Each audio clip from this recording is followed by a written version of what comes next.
এই আমলটি করবেন, আল্লাহ তাবারক ওয়া তাআলা জান্নাতের মধ্যে একটা ঘর তৈরি করবেন এবং যত যত শেয়ার করবেন, শেয়ার করার কারণে এই হাদিসে পাক লোক মাঝে ছড়িয়ে পড়বে, আর যত ছড়াবে তারাও নেকি করার সুযোগ পাবে, আর যত তারা নেকি করবে শেয়ার করনেওয়ালাও এই আমল করার জন্য নেকি পাবেন।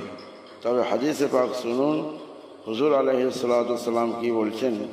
عن عائشة قالت قال رسول الله صلى الله تعالى عليه وآله وسلم من صابر على 12 ركعة من السنة بنى الله له بيتا في الجنة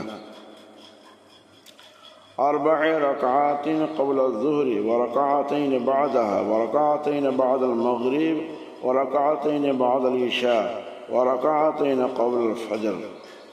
হযরত আয়েশা রাদিয়াল্লাহু তাআলা আনহা হতে বর্ণিত আছে, তিনি বলেন রাসূল আকরাম আলাইহিস সালাতু ওয়াস সালাম বলেছেন, যে ব্যক্তি 12 রাকাত নামাজ রীতিমতো আদায় করবে, আল্লাহ তাবারক ওয়া তাআলা তার জন্য জান্নাতের মধ্যে ঘর তৈরি করবেন।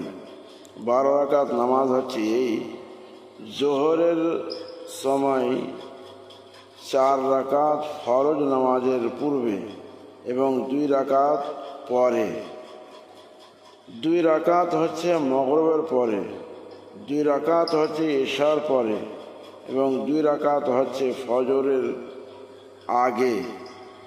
তাহলে 12 রাকাত নামাজ হলো। তিরমিজি শরীফ